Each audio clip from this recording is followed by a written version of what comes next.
우리 하나님 말씀 보겠습니다. 하나님 말씀은 로마서 4장 13절부터 25절 말씀입니다.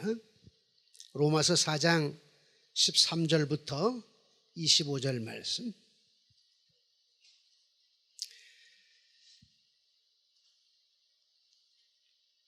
제가 봉독하겠습니다. 로마서 4장 13절부터입니다. 아브라함이나 그 후손에게 세상의 상속자가 되리라고 하신 언약은 율법으로 말미암은 것이 아니요 오직 믿음의 의로 말미암은 것이니라. 만일 율법에 속한 자들이 상속자이면 믿음은 헛것이 되고 약속은 파기되었느니라. 율법은 진노를 이루게 하나니 율법이 없는 곳에는 범법도 없느니라. 그러므로 상속자가 되는 그것이 은혜에 속하기 위하여 믿음으로 되나니 이는 그 약속을 그 모든 후손에게 굳게 하려 하심이라. 율법에 속한 자에게뿐 아니라 아브라함의 믿음에 속한 자에게도 그러하니 아브라함 우리 모든 사람의 조상이라. 기록된 바 내가 너를 많은 민족의 조상으로 세웠다 하심과 같으니 그가 믿은 바 하나님은 죽은 자를 살리시며 없는 것을 있는 것으로 부르시는 이시니라. 아브라함이 바랄 수 없는 중에 바라고 믿었으니 이는 내 후손이 이 같으리라 하신 말씀대로 많은 민족의 조상이 되게 하려 하심이라.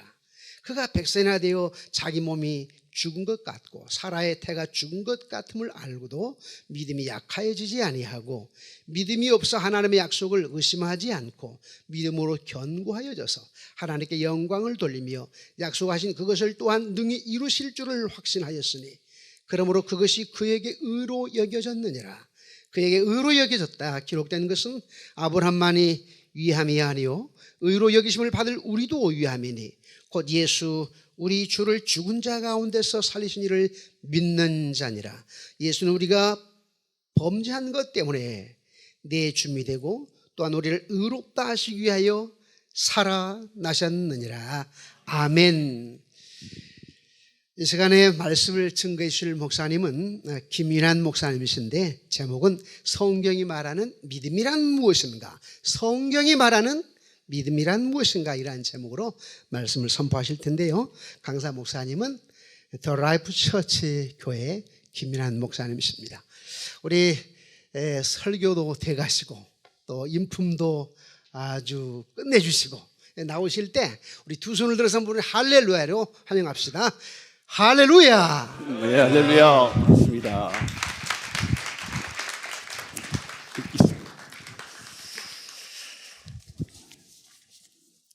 예, 다시 한번 인사합니다. 김인환입니다. 예, 태어나서 이렇게 우레와 같은 박수는 처음 받아보는 것 같습니다. 이렇게 아무것도 아닌 제가 또 이렇게 별것도 아닌 여러분들 앞에 서게 돼서 얼마나 감사한지 모르겠습니다. 정말 우리가 제가 유머로 사용했지만 죄와 허물로 죽었던 우리가 하나님의 일꾼으로 쓰임받을 수 있다는 것 자체야말로 정말 은혜 중에 은혜라고 믿습니다. 저는 침례교 목사입니다. 근데 누가 그러더라고요. 장로교는 장장한 교단이고 감리교는 감감한 교단이고 침례교는 누가 침침하다 그랬어요. 침례교는 목사가 침 튀기면서 설교하기 때문에 침례교라고 합니다. 제가 이동원 목사님이라는 귀한 분을 만나서 어떻게 보면 침례교단이 한국교회의 어떤 장로교나 타교단에 비해서 어떻게 보면은 그렇게 더 이렇게 성장한 교단은 아니었어도 제가 초교파적으로 많은 분들에게 이렇게 사랑을 받을 수가 있었습니다. 그래서 저는 사실 오늘 불러주신 것이 되게 은혜인데 사실 오늘 강사로 제 이전까지 쓰셨던 분들이야말로 정말 귀한 분들입니다. 우리 부교육자님들도 여기 오셨는데 부교육자님들 우리는 매일 큐티를 홈페이지에 우리가 나누거든요. 매일 큐티를 매일 성경으로. 근데 2박 3일 그 부교육자를 위한 수련회 왔는데 우리 목사님이 2박 3일 마지막 날 메인 강사입니다. 그러니까 기도해 주십시오. 대단한 겁니다. 그래서 제가 그거 아니라고 제가 앞에서 너무나 귀하게 해서 처음에 불러주셨을 때 제가 그랬어요. 그냥 제가 1월 달에 제 교회 하나 감당하기도 쉽지가 않아서 그냥 다 가능한 교회에 있는데 형님이 불러오셔서 그냥 은혜로 제가 배우러 가겠습니다. 그러고 왔는데 정말 많이 배웠어요. 제가 이 강의를 미리 듣고 이동훈 목사님 밑에서 일을 했으면 우리 이 목사님이 조금이나마 더 시원하지 않았을까. 근데 목사님 생각이 너무 많이 났어요. 이동훈 목사님. 근데 이동훈 목사님이, 전 이제 이동훈 목사님 밑에서 교육 수석 목사로 13년 정도 일을 했고요. 근데 목사님이 정말 저를 많이 지원해 주셨어요. 그래가지고 여기 이렇게 서게 됐고, 오늘 하나님이 가장 부족한 자를 통해서 하나님께서 큰 은혜를 주시기를 주님의 이름으로 축복합니다. 좀 전에 읽은 말씀을 가지고 성경이 말하는 믿음이란 무엇인가? 성경이 말하는 믿음. 좀 제가 황당하죠? 너무 잘 알고 있을 그런 주제를 가지고 나왔습니다.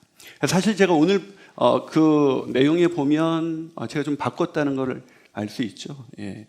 우리에게 필요한 것은 권력이 아니라 소명이다. 제가 이것을 그 백석대학원 신대원 수련회 때 했었던 말씀인데요.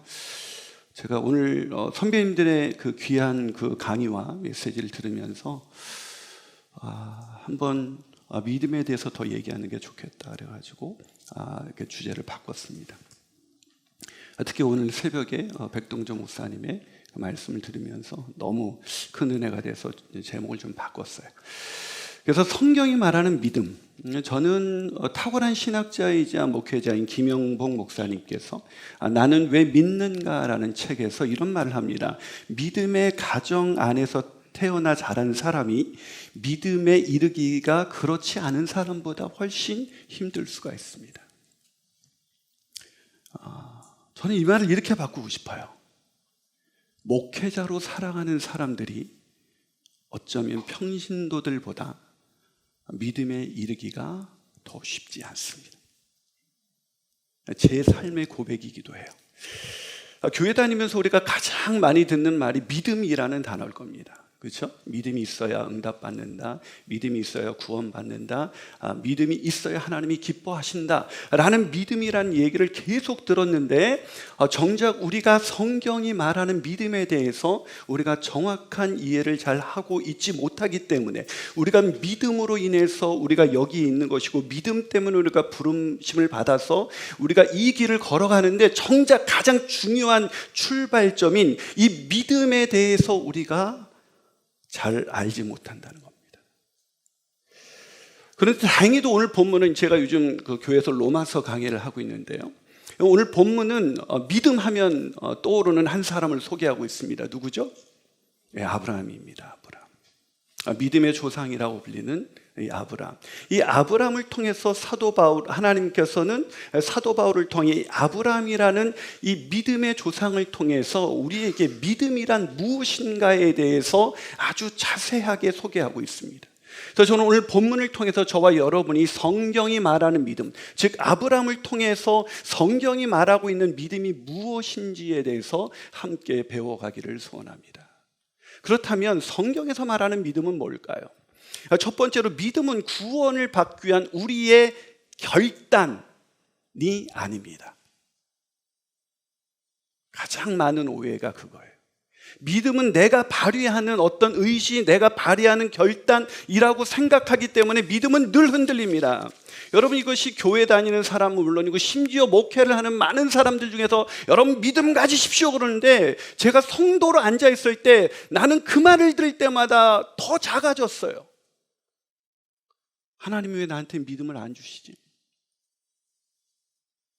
늘 흔들리는 거예요. 제가 제일 안 좋은 힘들었던 말씀이 겨자씨만한 믿음만 있어도 산을 명하여 옮길 수 있다. 결론은 저는 겨자씨만한 믿음도 없다는 얘기죠.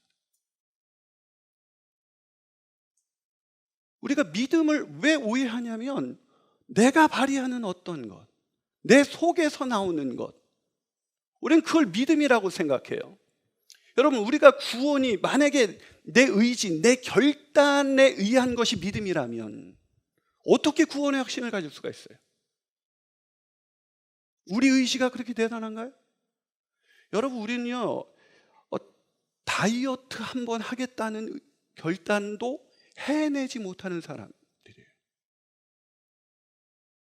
매년 새해마다 우린 결단합니다. 하나님의 뜻대로 살아야지, 말씀대로 살아야지, 주님 기뻐하시는 인생 살아야지 라고 계속해서 결단하는데, 결단하면 할수록 사단은 반드시 우리가 실패한 자리에 찾아와서 말해요. 거 봐, 넌 믿음이 없어. 네가 그러고도 목사냐, 네가 그러고도 목회자야 라는 말을 저에게 수도 없이 들려주는 거죠. 성도들도 마찬가지예요. 믿음대로 산다는 것이 내 의지고 내 결단이라고 생각하기 때문에 그렇게 잘 하나님의 뜻대로 살려는 열망이 있는데, 그 열망대로 살지 못하는 자신을 삶의 현장에서 수도 없이 경험하게 되기 때문에 그들은 늘 죄책감과 낭패감과 절망 가운데 살아가고 있습니다. 그래서 신앙생활은 믿음으로 구원받아서 기쁘게 시작됐는데, 그 믿음으로 하나님을 기쁘게 해드리려고 하는데 그 믿음은 자꾸 실패하는 거예요. 여러분, 제가 어저께도 그 설교해 주 우리 박성규 목사님을 제가 진짜 마음으로 흠모하는 목사님이에요. 우리 선배님들이 다 그렇지만 사실 제가 좀 이분들하고 이렇게 처음에 우리 그 목사 박세환 목사님께서 김 목사 꼭 와야 돼, 이건 무조건 들어줘야 돼, 그래가지고 이제 오라 그래가지고, 형님 제가 거길 왜 가요? 훌륭하신 분들 많은데 거기 제가 왜 가요? 그랬더니 아시는 목사님들이 다 저를 추천했는데 동의했대요. 누구냐 그러니까 이제 목사님들이신데, 저는 사실 우리 백동조 목사님은 늘 제가 화면에서만 만나 뵙고, 오늘 이 사랑의 교회는 이 기회로 처음 만나서 너무 설레고, 제가 사실 죄송하지만 제가 한때 조금 좀 했거든요, 설교 좀. 아무도 동의를 안 하시네. 죄송합니다. 제가 청소년 사역할 때 보통 저하고 스케줄을 잡으려면 한 1년 전에는 잡아야 했었습니다. 그래서 보통 진짜 한 주에 한 20번도 설교했던 것 같아요. 정말 정신없이 다녔어요. 제가 그때는 얼마나 무식하면 용감하다고 제가 제일 잘하는 줄 알고 정말 무식하게 다녔습니다. 근데 제가 웬만하면 강대상에서 안 떨리는데 오늘은 왜 이렇게 긴장이 되고 막 떨리고, 왜 그런가 했더니 제가 늘 흠모하는 우리 백 목사님 교회, 또 너무 목사님들이 너무 은혜를 많이 끼치니까 내가 끼칠 수 있을까 막 이런 생각 저 한 번도 해본 적이 없거든요. 생각보다 제가 교만해요. 그래서 많은 분들이 제가 개척하고 나서 제가 그 집회를 안 나가니까 김인환 목사가 개척하더니 교만해졌다. 거짓말입니다. 저는 개척하기 전부터 교만했어요. 사람 잘 모르더라고요. 그런데다가 우리 조은 목사님 울산 대형교회 저는 현장을 봤잖아요. 목사님 초대 금요일마다 막 불러주셔가지고 거의 금요 기도회 인도하고, 또 우리 목사님 황성 목사님은 그 청소년 집회할 때 제가 그런 별로 잘 나가지도 않을 때 늘 불러주셔서 청소년 사역자로 설 수 있게 해주셨고, 또 우리 그 조성민 목사님은 새로운 함교에 계실 때 교육 목사로 탁월한 사역할 때 저 같은 사람 불러서 새로운 이미 잘하고 있으면서 불러주셨고, 또 담임 목사로 가셔서 저를 또 불러주셨어요. 그리고 박성규 목사님은 제가 우리 교단의 선배님 때문에 김 목사 쪽 교제하면 좋은 분이 있어, 부산에 왔는데 꼭 만나고 가. 그래서 했더니 이제 그 박성규 목사님이에요. 제가 사실 박성규 목사님 부전교회 목사님 오시기 직전에 부흥회 인도하러 갔었거든요. 근데 제가 그때 갔을 때 부전교회가 그렇게 희망이 죄송하지만 많이 보이지는 않았어요. 근데 목사님 오셔서 막 부산이 난리 났다 해가지고 저도 들어가 봤더니 일단은 외모 자체가 목사님이시잖아요. 저는 목사 같지 않대요. 연예인 같다고.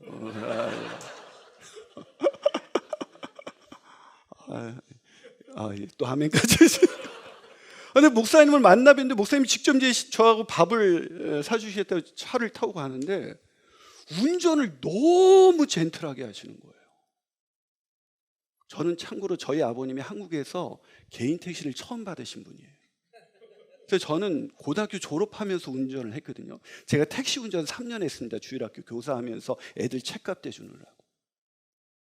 그래서 저는 하여튼 택시기사의 제 혈관에는 냉각수가 흘러다니고 막 그래요. 그래가지고 저는 좀만 막히는 걸 못 봐요.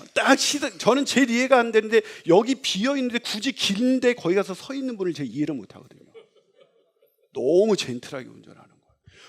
쓰는데 저기도 횡단보도에서 아직 사람이 안 건너가고 있는데 쓰세요. 왜 쓰지? 그랬더니 저 멀리서 오는데 그분 올 때까지 기다리더니 건너가세요 그러는 거예요. 제가 얼마나 민망하던지 제가 제 민낯이 아무 말씀 안 하셨는데 그냥 제 스스로 대비가 되는 거죠. 그래, 나도 이제 교회 가면 저렇게 멋있게 운전해야지. 3일을 못 갔어요. 게다가 목사님 어저께 설교하실 때 카일 아이들먼의 거짓신들의 전쟁의 책을 가지고 9가지 신의 얘기를 했지 않았습니까? 우상. 거기다 그걸 여러분 음식, 섹스, 오락, 성공, 돈, 성취, 로맨스, 가족, 나 안 걸리는 게 저는 없어요. 일단 어저께도 얼마나 여러분 우상, 음식 골라서 가지 마십시오. 제가 여기 내려올 때 우리 교육자들한테 야, 목포 가면 뭐 먹을까? 그러고 내려왔거든요. 그래가지고 오늘 제가 목포 맛집 목포 치다 보니까 구미, 목포엔 구미가 있어. 그 구미 뭐 9가지 맛이라는 뜻이 막 해가지고 다 찾아가지고 제가 목포를 완전히 했는데 그런 거 지나치게 찾는 분 음식의 신 섬기는 겁니다.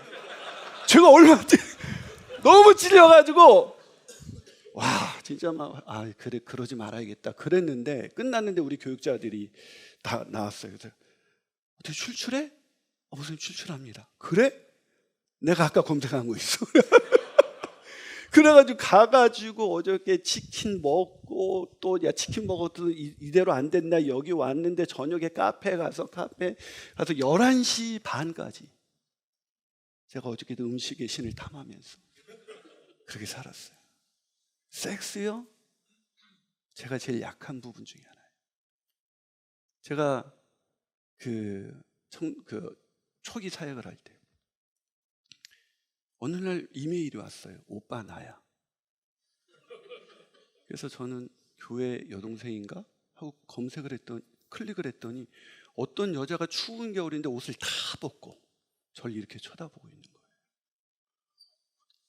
그런 사진을 저는 진짜 범생이 증후군이 있어가지고 저는 우리 어머니 아버님이 격투기를 좋아하는 가정에서 태어났거든요. 저는 어렸을 때부터 UFC 다 봤어요.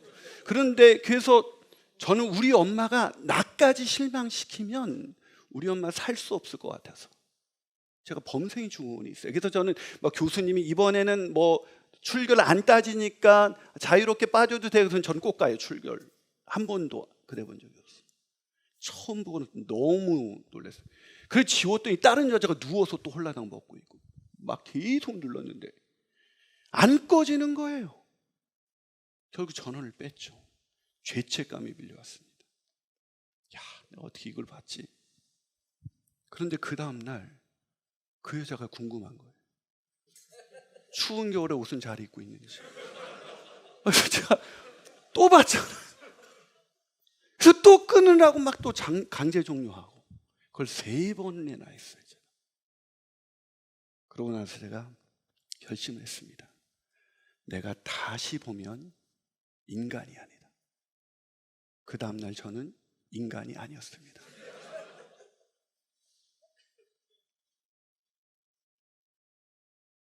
저는 그 9가지 중에서 한 가지도 안 걸리는 게 없는 사람이에요.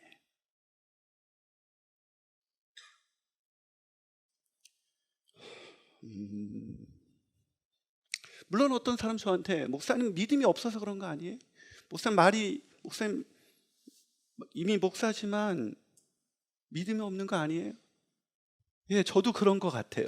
그런데 제가 본문을 읽다가 엄청 은혜를 받았어요. 아브라함은 그럼 한 번도 흔들리지 않았을까? 아브라함은 나랑 달랐을까라고 생각을 하고 아브라함의 인생을 쳐다봤어요. 근데 오늘 본문에서 뭐라고 말하고 있습니까? 19절에서 21절 그가 100세나 되어 자기 몸이 죽은 것 같고 사라의 태가 죽은 것 같음을 알고도 믿음이 약하여지지 아니하고 믿음이 없어 하나님의 약속을 의심하지 않고 믿음으로 견고하여져서 하나님께 영광을 돌리며 약속하신 그것을 또한 능히 이루실 줄을 확신하였으니 와 역시 아브라함은 대단해요. 믿음이 약해진 적이 없대요. 믿음에 더 견고해졌대요. 그래서 약속하신 것을 능히 이룰 줄을 확신했다. 와, 전 처음에 이걸 대단히 오해했어요. 아브라함은 흔들리지 않는 믿음을 갖고 있었구나. 나처럼 의지가 약해가지고 은혜 방금 받고도 또다시 실패하는 그런 인생이 아니었구나. 그런데 제가 잘 읽고 묵상하다가 약속하신 그것을 또한 능히 이루실 줄 확신했는데 아닌데? 창세기 1을 제가 강의했던 게 생각이 났어요. 아브라함이 그러지 않았었거든요. 여러분, 아브라함 알잖아요. 하나님께서 갈대 우르에서 우상을 섬기던, 정말 이건 은혜가 되죠. 이 아브라함도 우상을 섬겼어요. 그런데 하나님이 전적인 은혜로 그를 그냥 아무 이유 없이, 아브라함이 잘나서도 아니고 신실해서도 아니고 뭔가 대단한 의지를 갖고 있어서도 아니고 그냥 강권하신 은혜로 그를 선택하셔서 부르셔서 내가 지시할 땅으로 가라. 내가 너를 큰 민족을 이루고 내 이름을 창대케 되고 너는 복이 될 거야. 너 그냥 내가 지시할 땅으로 가. 그러면 아브라함이 떠났죠. 근데 떠나자마자 12장 조금만 더 가면 13절쯤에 기억내는데 기근이 와요. 기근이 왔을 때 아브라함이 어떻게 했습니까? 주님, 기근이 와도 전 주만 바라봅니다. 이랬어요? 천만에요. 애굽으로, 하나님이 지시할 땅으로 가야 되는데 애굽으로 내려갔어요. 애굽으로 내려간 것도 괜찮아요. 그 정도까지 용서할 수 있어요. 그런데 지 아내가 너무 이쁘니까 지 살자고 아내를 누이라고 속였죠. 와, 진짜 인간이. 전 그런 짓은 저도 안 했습니다. 순간 제 자존감이 올라갔어요. 난 아브라함처럼 우리 와이프 되게 이쁘거든요. 그래도 어디 가서 누이라고 속인 적이 없어요. 여러분, 아브라함이 얼마나 많이 그랬는지 오늘 여러분 그 아브라함의 이야기를 잘 읽어보면 계속해서 속였습니다. 만나는 모든 애굽 사람한테 그렇게 말했어요. 한 번 속인 게 아니에요. 누가요? 믿음으로 하나님이 지시할 땅으로 가겠다고 했었던 아브라함이 기근 하나 때문에 매번 누구세요? 예, 제 누이입니다. 또 갔네. 누구세요? 제 누이입니다. 계속 그런 거예요, 여러분.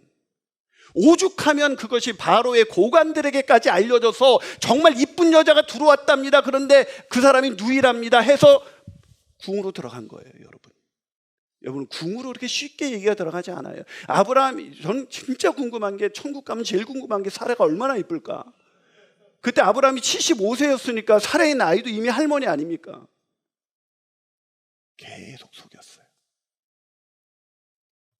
그뿐입니까? 아브라함이 그 정도가 아니에요. 여러분, 이 조카 롯을 구하고 와가지고 되게 멋있게 한번 구하고 와가지고 갑자기 두려움에 떨면서 생각해보니까 자식이 한 명도 없어. 하나님을 원망합니다. 여러분, 저는요 믿음 갖고 나서 제가 그래도 하나님 원망한 적 없어요. 저는 재수했고요, 삼수했고요, 장수했거든요. 저는 그래도 하나님 원망한 적 없어요. 진짜로. 하나님을 원망합니다. 나는 상속자가 없습니다. 있어봤자 엘리에셀밖에 없는데 하나님 나한테 준 게 뭡니까? 아브라함이 하나님 원망해요. 그뿐입니까? 애가 하도 없으니까 와이프가 하나님 주신다는 게 하갈을 통해서 나라는 거잖아. 그 말에 또 금방 넘어가가지고 하갈을 통해서 이스마엘을 낳았잖아요. 그뿐입니까? 그런데도 하나님께서 계속 그를 포기하지 않고 어떻게 해요? 또 찾아오세요. 야, 사라에게서 나의 자가 네 씨야. 그러니까 아브라함이 어땠어요? 여러분, 아브라함이 99세 때 하나님이 75세에서 99세까지 아브라함이 믿음 24년 동안 믿음이 얼마나 없었는지 하나님이 다시 말씀하실 때 약속하신 애가 있다고 다시 말씀하실 때 99세 때 아브라함은 웃었습니다. 와, 정말 위로가 되죠. 100세 된 사람이 어떻게 아이를 낳아? 여러분, 이게 믿음의 조상이라고 불리는 아브라함의 본 모습에 무슨 말입니까? 이렇게 신뢰할 수 없는 삶. 아브라함이 입술로 막 그럴듯하게 믿음으로 살겠다고 출발을 했지만 지난 24년 동안 단 한 번도 믿음으로 제대로 살았던 적이 사실은 없었던 아브라함, 그가 어떻게 믿음의 조상이 될 수가 있었습니까? 하나님이 약속하신 그것을 거두지 않았기 때문입니다. 여러분, 오늘 창세기 21장에 결국 아브라함이 창세기에서 아브라함의 아이를 낳을 때 이렇게 말합니다. 21장 1절 제가 읽어볼게요. 여호와께서 말씀하신 대로 사라를 돌보셨고 여호와께서 말씀하신 대로 사라에게 행하셨으므로. 다르게 읽어볼까요? 여호와께서 약속하신 대로 사라를 돌보셨고 여호와께서 약속하신 대로 사라에게 행하셨다는 것입니다. 하나님께서 약속을, 그렇다면 오늘 본문에 아브라함이 하나님의 약속을 능히 이룰 줄을 확신했다는 것은 무슨 뜻입니까? 수도 없이 의심하고 넘어지고 좌절하고 무너졌지만 하나님이 그 약속을 절대로 거두지 않고 그가 그 약속을 완전히 신뢰할 때까지 하나님께서 그를 포기하지 않았다는 것. 다시 말해서 아브라함의 결단, 아브라함의 의지로 믿음의 확신을 갖게 된 것이 아니라 하나님이 아브라함에게 주신 그 약속을 절대로 포기하지 않고 아브라함이 그 약속을 신뢰, 그래서 창세기 22장에서 그 이삭을 드릴 수 있는 그 믿음으로 갈 때까지 하나님께서 그 약속하신 것을 단 한 번도 거두신 적이 없다는 것입니다. 오 신실하신 주, 오 신실하신 주, 내 너를 버리지도 않으리라, 내 너를 떠나지도 않으리라.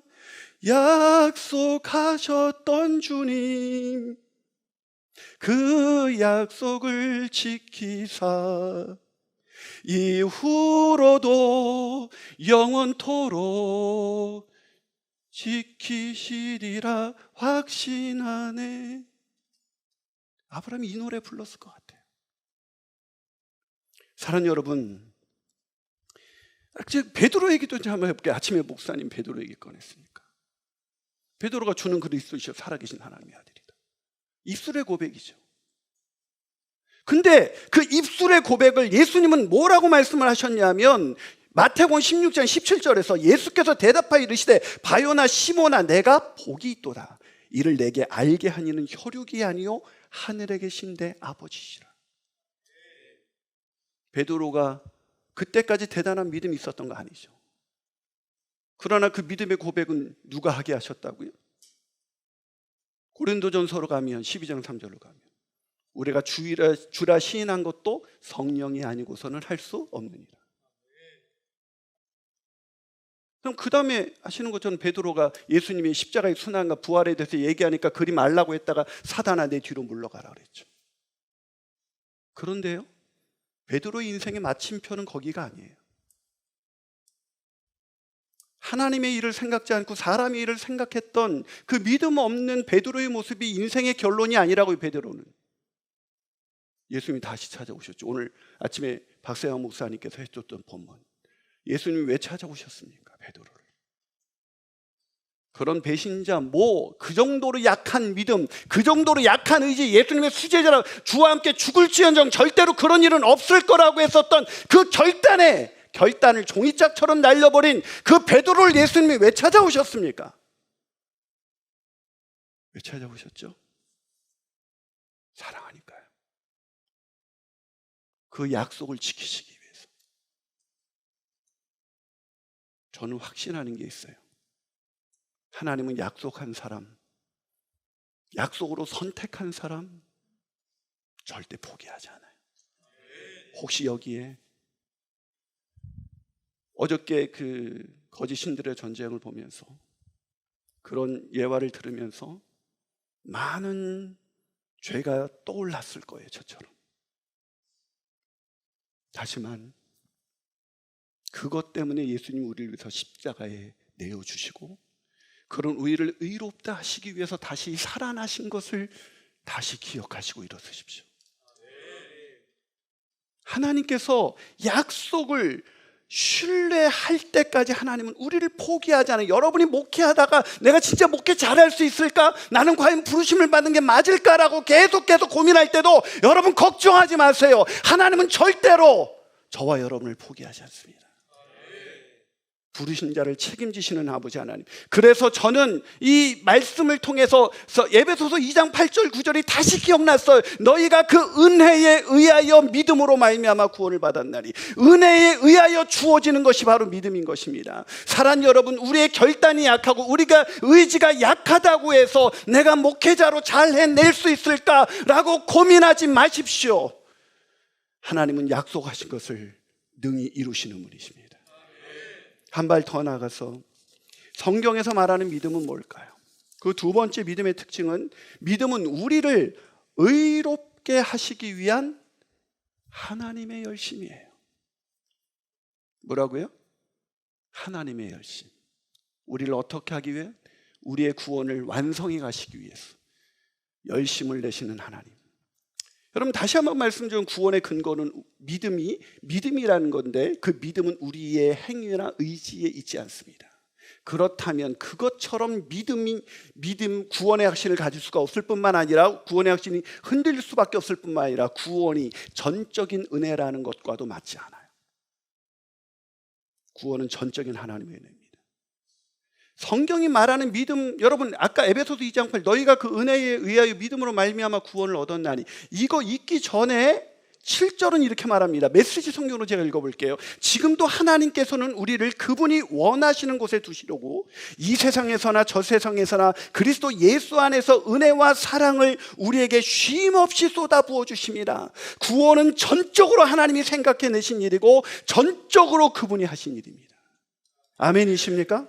구원이 누가 하신 일이라고요? 전적입니다. 1도 없습니다. 거기에 인간의 공로와 인간의 행위와 인간의 의지는 1도 존재하지 않습니다. 다시 말해서 우리가 구원에 이르는 믿음을 가졌다고 해서 우리가 자랑할 것 하나도 없다는 것입니다. 그러게 믿음의 조상이라고 불리는 아브라함도 자기의 믿음을 자랑한 적 없었을 것입니다. 저는 확신합니다, 여러분. 아브라함이 이랬을까요? 나 알지? 나 믿음의 조상. 나 이삭 드릴 때 얼마나 힘들었는지 알아? 나 그때 주저없이 아침에 일찍이 일어나 내가 3일길 갈 때 나 단 한 번도 흔들린 적 없어. 그게 믿음이야 라고 한 적 없어요. 그 엄청난 이삭을 하나님께 드리고도 성경 어디에 아브라함이 그것을 자랑하면서 자기의 후손들에게 너희들 나처럼 믿음으로 살아야 된다라고 자랑한 적이 단 한 줄도 기록되어 있지 않습니다. 왜요? 그가 그렇게 되긴 것은 자신의 의지가 아니라 하나님의 열심이었기 때문인 거죠. 하나님의 열심. 전 이 단어를 너무 사랑하고 너무 좋아합니다. 여러분, 오늘 로마서 4장 앞부분 1절과 2절은 이렇게 말합니다. 그런즉 육신으로 우리 조상인 아브라함이 무엇을 얻었다 하리요? 만일 아브라함이 행위로서 의롭다 하심을 받았으면 자랑할 것이 있으려니와 하나님 앞에서는 없느니라. 아멘이십니까? 그렇습니다. 아브라함이 믿음으로 의롭다 여김을 받은 것은 아브라함의 결단이 아니라 아브라함을 포기하지 않는 하나님의 열심 때문이었습니다. 다시 말해서 아브라함이 하나님의 약속을 신뢰할 수 있을 때까지 하나님의 약속 따라 살겠다고 한 그것을 아브라함의 삶 가운데 그대로 드러날 때까지 하나님께서 일하셨기 때문입니다. 그래서 박영선 목사님은 다시 보는 로마서에서 이렇게 말합니다. 아브라함이 하나님을 믿었다라는 말은 그가 하나님에게 붙들려 있었다라는 말 외에 다른 표현으로 바꿀 수 없습니다. 사랑하는 여러분, 아브라함이 하나님을 믿었다라는 말은 하나님의 열심, 하나님의 사랑, 그거에 붙들려 있었다는 말 외에 어떤 것으로 표현할 수 없습니다. 여러분, 그래도 헷갈리세요? 어저께도 오늘 아침에도 생각 목사님이 그랬습니다. 제가 그렇게 된 것은 끝까지 나를 추적하시는 하나님의 은혜 때문이었습니다. 선배 목사님들이 한결같이 아까도 그랬습니다. 하나님의 은혜, 하나님의 열심 끝까지 추적하셔서 나를 목사로 만들기 위해서 하나님께서는요, 때로는 골치 아픈 성도를 통해서 야, 저 인간 왜 저래 하는 성도를 통해서 내 인생의 수많은 역경과 고난을 통해서 내가 거꾸로 넘어져 있는 그 순간에도 하나님은 그 열심을 쉬지 않기 때문에 우리는 다시 일어서서 믿음의 길을 걸어갈 수가 있는 겁니다. 그래도 헷갈리십니까? 그렇다면 본문 13절을 제가 메시지 성경으로 한번 읽어보겠습니다. 한번 읽어볼까요? 같이 읽어보겠습니다. 시작. 하나님께서 아브라함에게 그 유명한 약속, 그와 그 후손이 땅을 차지하리라는 것을 주신 것은 그가 무언가를 이루었거나 이루려고 했기 때문이 아니었습니다. 그 약속이 주어진 것은 그를 위해 모든 것을 바로 세워주시겠다는 하나님의 결정에 기초한 것이었습니다. 아브라함은 다만 믿음으로 거기에 뛰어들었을 뿐입니다. 사랑하는 여러분, 무슨 말입니까? 아브라함이 하나님을 믿겠다고 한 번 결단하고 뛰어들었지만 그가 마침내 믿음의 조상이 될 수 있었던 것은 전적인 하나님의 결정이요 하나님의 열심 때문이었다는 것입니다. 그래도 이해가 안 가면 오늘 보면 14절과 15절을 제가 메시지 성경으로 다시 한번 읽어볼게요. 만일 우리가 하나님께 무언가를 얻는 것이 자기가 해야 할 일을 다 마치고 온갖 서류를 다 구비해야만 비로소 가능한 일이라면 인격적 신뢰가 들어설 여지는 아예 사라지고 약속은 냉혹한 계약으로 바뀝니다. 그런 것은 거룩한 약속이 아닙니다. 사업상의 거래일 뿐입니다. 빈틈없는 변호사가 깨알 같은 글씨로 작성한 계약서는 우리가 얻을 것이 전혀 없을 것이라는 사실만 확인해. 이게 무슨 말이에요? 우리가 아무리 노력해서 뭔가 믿음으로 하나님께 뭔가를 얻어내려고 한다면 결국 우리는 얻을 것이 전혀 없다는 사실만 확인해 줄 뿐입니다. 그러나 애초에 계약이란 건 없었습니다. 하나님과 우리와의 관계 속에서 오직 약속만이 있었습니다. 언약이죠. 그것도 하나님의 약속만이 있는 것이라면 그것은 여러분이 깰 수 있는 것이 아닙니다. 할렐루야. 그러기에 믿음은 늘 견고합니다. 쌍방간의 계약이라면 애초에 끊어졌을 것입니다. 우리는 하나님께 요구할 것이 아무것도 없지만 하나님의 일방적인 약속, 일방적인 언약. 여러분, 아브라함과 하나님께서 약속할 때 쪼갠 고기를 아브라함이 지나간 적 있어요? 왜 하나님만 지나가셨습니까? 계약이 아니었기 때문이죠. 일방적인 언약입니다. 일방적인 사랑입니다. 일방적인 열심입니다. 그 열심이 오늘 저와 여러분을 이끌어가고 있는 것입니다. 그러기에 사역자들은 담대해야 됩니다. 믿음 안에서 담대해야 됩니다. 하나님의 열심히 우리를 이끌어가고 있는 것입니다. 우리의 재능이 이끌어가는 게 아닙니다. 우리의 실력이 이끌어가는 것이 아닙니다. 우리의 영성이 이끌어가는 게 아니에요. 하나님의 열심히 우리를 이끌어가십니다. 그러기에 우리가 얻은 구원과 구원을 이루는 것과 우리가 사역자로 쓰임받는 모든 것은 우리가 무언가를 하나님께 해드렸기 때문에 이만큼 내가 목회한다? 만약에 그런 목사가 있으면 정신 나간 목사입니다. 아직도 믿음이 뭔지 모르는 사람이. 우리가 여기 오늘 있을 수 있는 것, 저와 여러분이 잘 알지 않습니까? 우리가 아무도 없을 때 얼마나 지저분하고 더럽고 추한 인간인지 저와 여러분이 다 잘 알지 않습니까? 제가 우리 교회에서 종종 저의 연약함을 고백합니다. 그래서 우리 교인들이 되게 좋아해요. 목사님같이 솔직한 사람은 처음 봤습니다. 목사님 정말 목사님처럼 그렇게 연약함을 고백하니까 너무 좋습니다 그래요. 제발 그런 말로 나를 자극하지 마. 내 민낯을 다 보여주면 다 도망가. 내가 너무 부끄러워서 그냥 조금 얘기한 거지 어떻게 이걸 다 보여줘. 저 아침에 좋은 목사님 강의 들으면서 깜짝 놀랐습니다. 오카노 목사님 같이 훌륭하신 분, 모든 한국교회가 존경하는 목사님도 가까이 있을 때 온갖 이해하기 어려운 그런 모습이 있었다. 너무 은혜였어요. 오카노 목사님도 은혜였구나. 그래서 늘 그렇게 겸손하셨구나. 여러분, 사람은요 자기가 한계 있으면 절대 겸손해지지 않아요.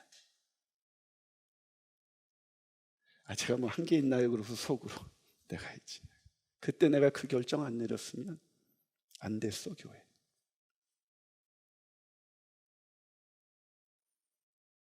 사랑하는 여러분, 우리가 구원을 얻고 목회자로 부르심을 받아서 이 길을 걸어가는 것은 하나님께 우리의 무언가가 마음에 들었기 때문이 아니라 하나님의 일방적인 언약에 근거한 하나님의 열심입니다.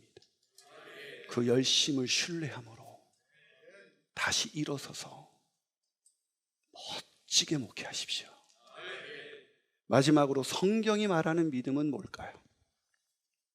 오늘 제가 좀 길게 했습니다. 이제 마지막인데. 저는 원래 교회에서 30분 이상 설교하지 않아요.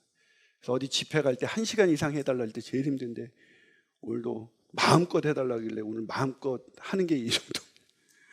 자, 마지막으로 성경이 말하는 믿음은 뭔가? 성경이 말하는 믿음은 전적인 하나님의 은혜. 전적인 하나님의 은혜입니다. 아까 자꾸 목사님들 성함을 들먹거려 죄송합니다. 좋은 목사님의 호가 뭐라 그랬죠? 은혜와 기적. 모든 목회하시다 보면 은혜라는 말을 빼고는 감당이 안 되거든요. 제가 그 마음을 왜 모르겠습니까? 저도 지금 되게 동안이지만 제가 58이에요 지금. 예, 박수 한번 쳐주세요. 예. 제가 얼굴은 동안인데 몸은 노안이에요. 요즘 고혈압에 고지혈에 그래가지고. 저도 미친 듯이 목회했습니다. 제가 이동 목사님이 저를 유학 보내주기 전까지 8년 일하고 유학 보내셨거든요. 제가 수석부 목사이기 때문에 1년에 쓸 수 있는 휴가가 교육휴가까지 30일이에요, 한 달. 제가 8년 동안 딱 하루 썼어요. 저 월요일날 쉰 적 없어요. 우리 와이프 산후 애 둘 낳을 때 딱 하루 쉬었어요, 휴가. 월요일날 쉰 적이 없어서 제 아이들이 어릴 때 제가 오늘 이동 목사님 밑에 딱 갔더니 이건 설교를 어떻게 이렇게 할 수 있지? 이게 딱 보니까 부목사님이 쓰면은 사람들이 은혜를 못 받는 거예요. 그럼 난 여기 성도들에게 은혜를 못 끼치면 새벽 예배나 이럴 때 목사님 세워주시는데 나 어떡하지? 그래가지고 미친 듯이 그냥 열심히 했어요, 진짜. 그래서 오죽하면 저는 애가 둘입니다. 하나는 딸이고 하나는 기집애고 이렇게 둘이 있는데요. 이 큰 애들이 제가 어느 날 월요일 날 집에 들어갔더니 우리 둘째 딸이 걔가 그때 4살인가 그랬는데 엄마 들어가더라고. 날 보고 놀래서 들어가요. 아빠가 왔는데. 그러니 세연 엄마가 웃으면서 나와서 여보 얘가 뭐라 그러는지 아세요? 뭐라 그랬는데 엄마 저기 밖에 김인환 목사님 오셨어. 제가 아빠가 아니라 목사. 어느 날 제가 너무 아파가지고 좀 쉬고 그날 8시 반에 출근을 했어요. 아이들이 깨가지고 야 아빠 뭐처럼 아빠 나가시는데 이제 세연 엄마는 제 와이프는 애들이 아빠를 못 보니까 아빠를 막 깨워서 나가신다 얼른 인사해야지 했더니 김연아 목사님은 우리 집에 자주 놀러 오세요 이러고 인사했어요. 진짜예요. 저 그렇게 사역했어요. 이동 목사님하고 사역하면서 정말 목사님에게 힘이 되어드리기 위해서 최선을 다했어요. 그래서 저는 나름대로 자부심이 난 진짜 나 같은 부목사 없을 거야. 근데 오늘 강의 듣고 다 깨졌어요. 어제 오늘 그러면서 진짜 내 목사님 많이 참아주셨구나.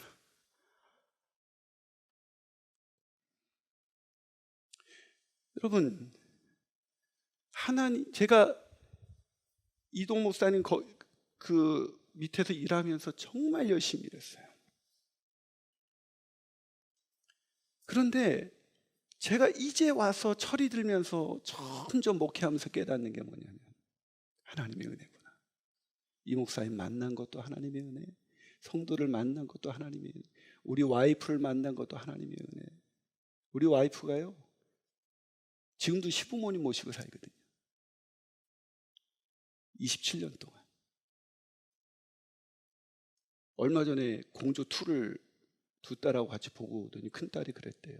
큰딸이 와서 엄마 아빠 엄마가 완전히 미쳤어. 그래서 왜 그랬더니 공조 2 보고 내가 현빈이 잘생겼다니까 무슨 현빈이 잘생겼냐 목사 아빠가 잘생겼지. 동의가 안 되시죠? 예, 괜찮습니다. 예, 동의 안 돼요. 그런 천사와 살고 있습니다. 그런 여자가 어디 있습니까? 이 은혜라는 말이 제가 예전에 읽었던 책 중에 인간에게서 은혜를 빼면 얼마나 초라한가라는 말을 멋있는 말로 했는데 진짜 내 삶의 고백이 되고 있어요. 오늘 여기 서 있는 것도 은혜죠. 기라성 같은 거 제가 아까도 사회 보시는 목사님 설교하시고 제가 들어야 되는데 정말 송구스럽습니다. 제가 닮아가려고 늘 노력을 해도 닮을 수 없는 분들 앞에서 우선 제가 너무 자신이 없어서 아까 올라오기 전에 목사님 기도 좀 부탁합니다. 기도해 주시고 제가 올라가면 안 될까요? 제가 오늘 말만 뻔들하게 할 수 있죠.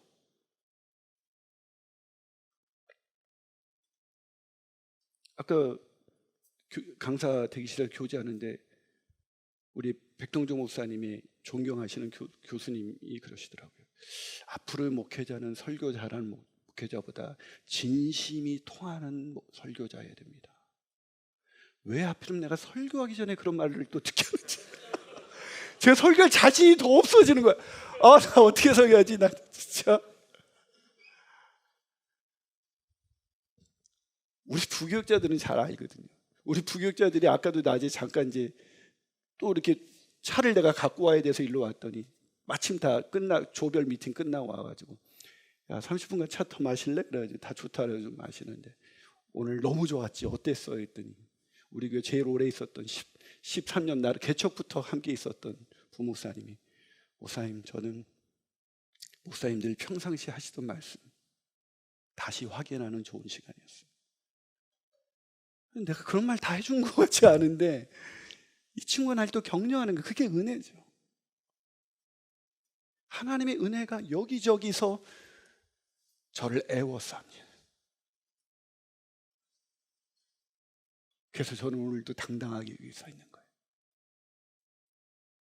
아마 오늘 여기 제 설교하기 전에 제 일주일 동안 생활을 쫙 보여준 다음에 김연아 목사님 나오겠습니다 그러면 돌 던질 겁니다 아마.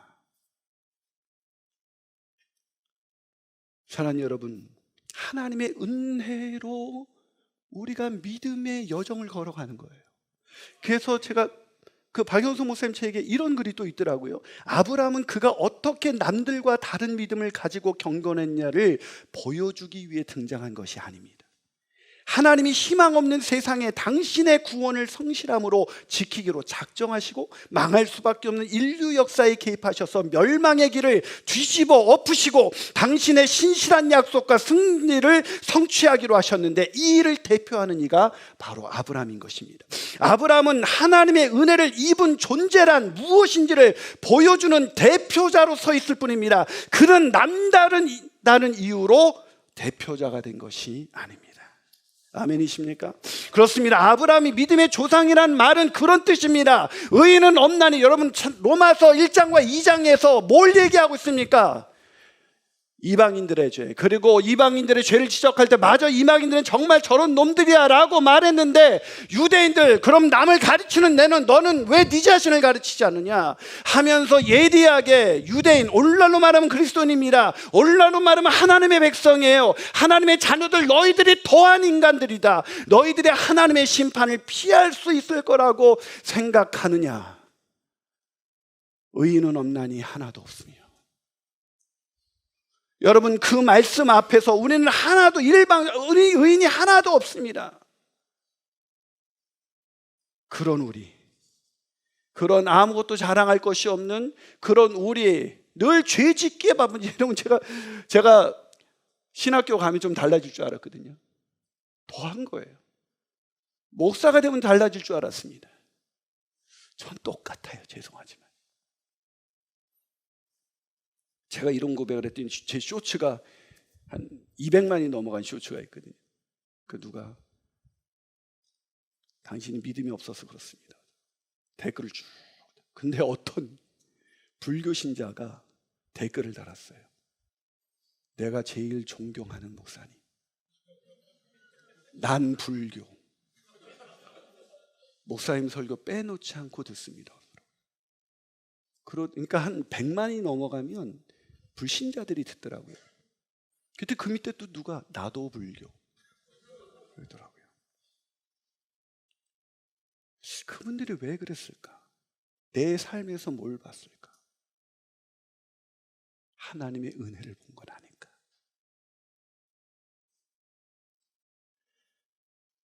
사랑하는 여러분, 아브라함 믿음의 조상이 되었다는 것은 의인은 없나니 하나도 없는, 그래서 멸망당할 수밖에 없는 저와 여러분을 사랑하셔서 구원하기 위해서 은혜로 선택하시고 은혜로 붙드시고 은혜로 이끌어 가시고, 언제까지요? 구원이 완성될 때까지. 그래서 우리의 구원은 확실합니다.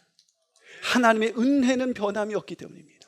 하나님의 은혜는 절대로 변함이 없습니다. 그분은 신실하신 하나님이십니다. 그분은 약속을 절대로 바꾸지 않는 하나님이십니다. 그렇게 우리의 구원은 완전한 거예요. 그래서 그래도 헷갈리신다면 우리가 잘 아는, 우리가 암송하기도 하는, 다시 한번 에베소서 2장 8절 9절, 여러분은 믿음을 통하여 은혜로 구원을 얻었습니다. 이것은 여러분에게 난 것이 아니요 하나님의 선물입니다. 행위에서 난 것이 아닙니다. 그러므로 아무도 자랑할 수 없습니다. 여러분, 성경이 말하는 믿음은 은혜인 것입니다. 도저히 구원받을 수 없는 우리, 아니 목회자가 되면은 안 되는 우리, 그런 우리를 부르셔서 구원하시고 하나님의 일꾼 삼아주셔서 성도들 앞에 세우시는 하나님의 한없는 은혜, 그 은혜로 인해서 우리는 오늘도 살아가는 것입니다.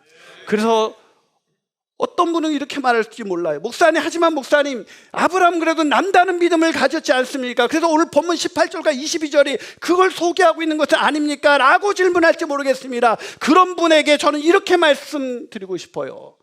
도저히 그런 믿음을 가질 수 없는 아브라함을 하나님께서 아브라함 되게 하신 것, 아브라함을 아브라함 되게 하신 것, 하나님의 전적인 은혜입니다.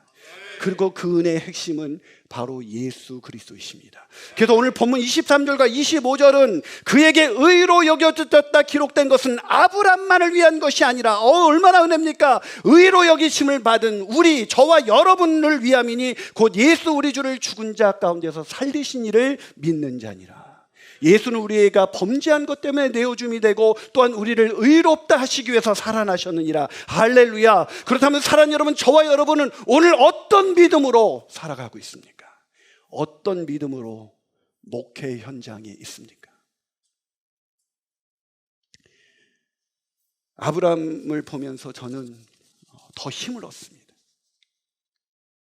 어떤 분이 이렇게 말해요. 목사님, 너무 은혜를 강조하니까 행위가 안 따라지는 거 아닙니까? 저도 그런 줄 알았습니다. 근데 은혜가 커지니까 내 의지와 결단으로 할 수 없는 그 일을 하나님은 하시게 하더라고요. 그게 바로 은혜의 강권입니다.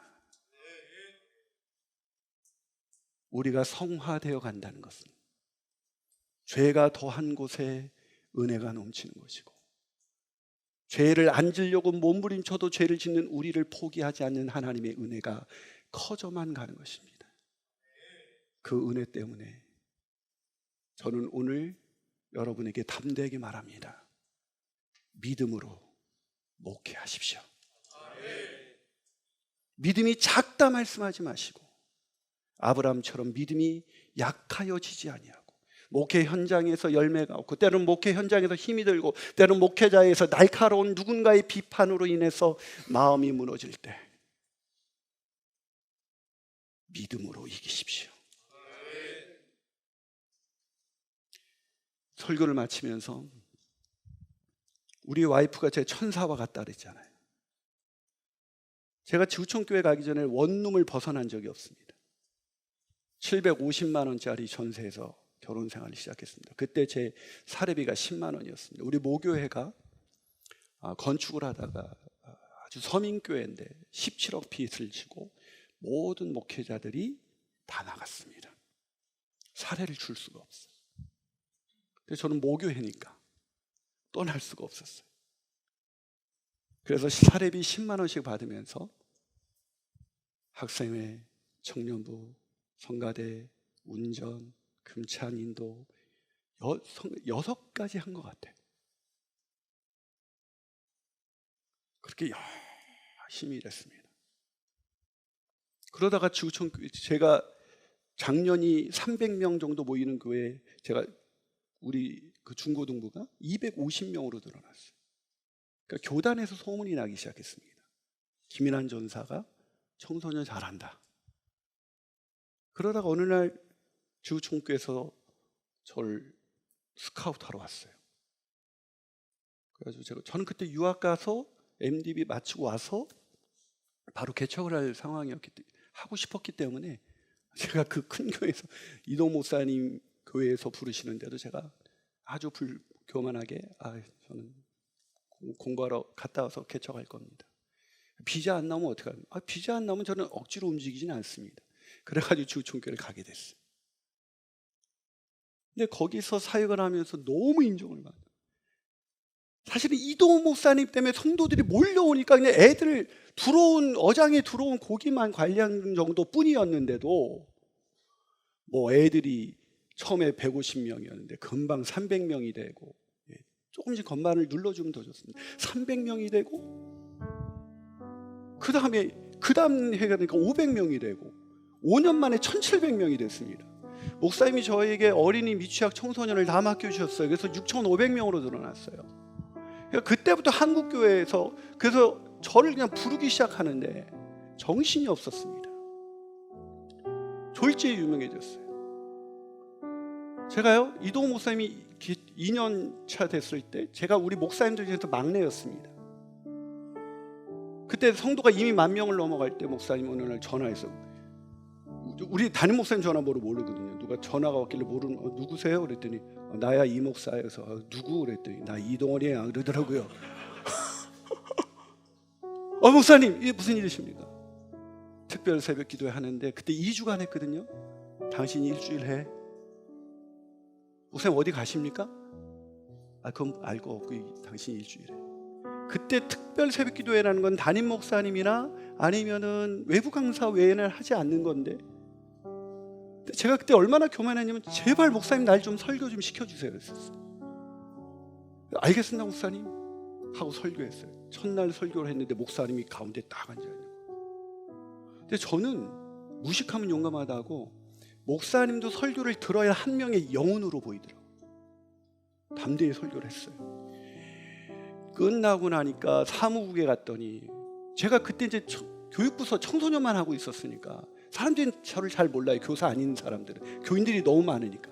오늘 오신 교회 목사님 어느 교회 담임 목사님이냐고, 우리 교회 청소년부 목사입니다 했더니, 그 다음부터 제가 지나가는데요, 김인환 목사님. 와, 어디 가서 식당 가면요, 이제 분당 근처에 가서 밥 먹으면요, 누가 웃어요. 우리 교인인가 보다. 나가면 계산이 돼 있어.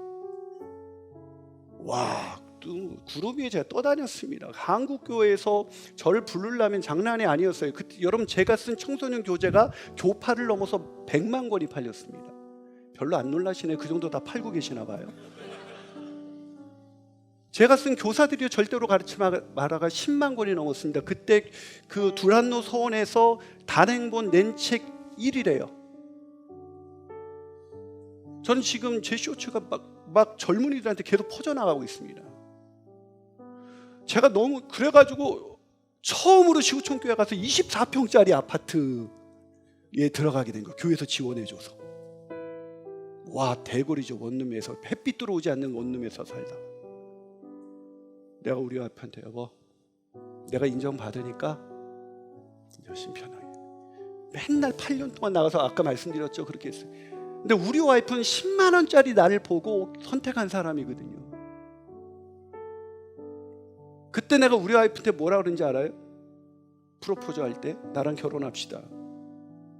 나랑 결혼하면 평생 원룸에서 살 수 있지만 하나님 앞에 섰을 때 당신의 남편인 게 부끄럽지 않게 살겠습니다. 근데 그 말이 얼마나 얼처구니 없는 말이에요. 전 그게 진짜 그렇게 어려운 일인지 몰랐어요.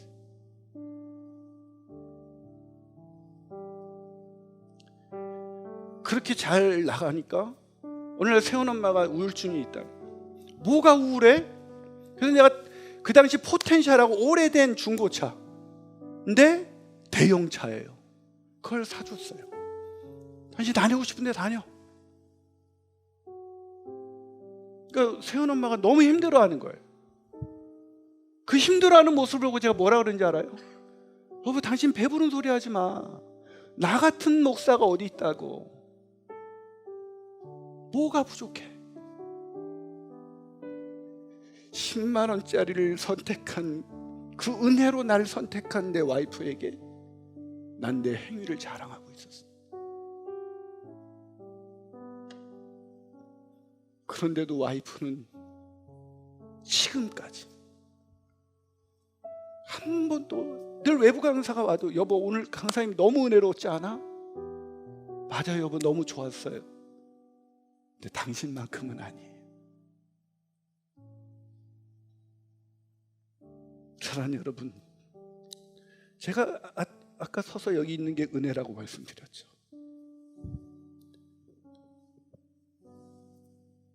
수도 없는 하나님의 사람들을 보내셔서 나 같은 죄인이 오늘 목회자로 살아갑니다. 하물며 여러분이야. 하나님이 얼마나 멋지게 여러분의 인생을, 여러분의 목회를 이끌어 가주시겠습니까? 그 은혜에 의하여 얻은 믿음으로 담대히 살아가시는 저 여러분이 되시기를 주님의 이름으로 축원합니다. 우리 기도하시겠습니다.